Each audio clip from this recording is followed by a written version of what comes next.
Il n'est pas mal pour les églises chrétiennes de célébrer la communion avec du pain contenant du levain ou de la levure. L'église n'est soumise à aucune loi régissant la recette utilisée pour le pain de communion. Les croyants qui souhaitent conserver un lien avec leurs racines de foi de l'Ancien Testament peuvent considérer l'expérience plus significative en utilisant du pain de communion sans levain. Mais les disciples du Christ du Nouveau Testament ne célèbrent pas la Pâque pendant la communion. Jésus a remplacé la Pâque par une nouvelle célébration dans laquelle le pain représente son corps brisé sur la croix pour nous. Luc 22, 19. Puis il prit du pain et après avoir rendu grâce, il le rompit et le leur donna en disant « Ceci est mon corps qui est donné pour vous. Faites ceci en mémoire de moi. » Dans 1 Corinthiens 11, 17, 34, l'apôtre Paul a abordé la confusion et les inquiétudes concernant l'importance, la signification et les pratiques associées à la communion, ainsi que des avertissements sévères sur le fait de ne pas prendre cette observance au sérieux.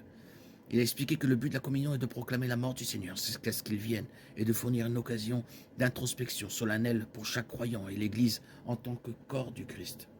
Chaque fois que nous participons à la communion, nous proclamons les principes centraux de notre foi, que Jésus a payé pour nos péchés en offrant son corps à notre place, en versant son sang et en mourant physiquement sur la croix. Il est ressuscité des morts et il vit vraiment. Actes 2, 24, Éphésiens 2, 4, 6,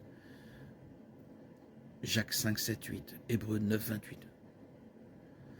Et nous participons à cette bonne nouvelle avec le monde jusqu'à son retour, en partageant le repas du Seigneur, en faisant mémoire du repas de la Cène.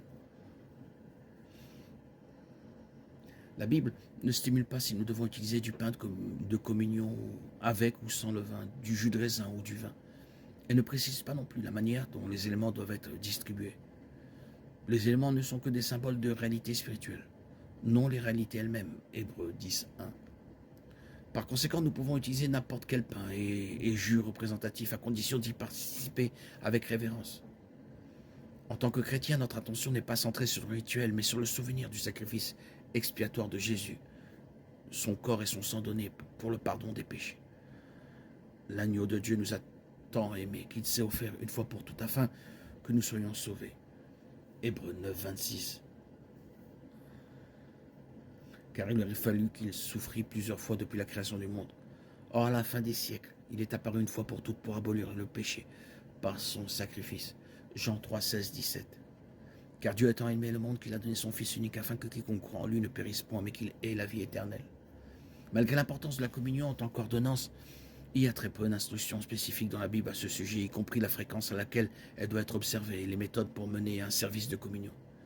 Pour le pain, certaines églises chrétiennes cassent la matzah, de la galette, sans levain, ou un autre pain sans levain, en plus petits morceaux, et les distribuent ensuite à toutes les personnes présentes.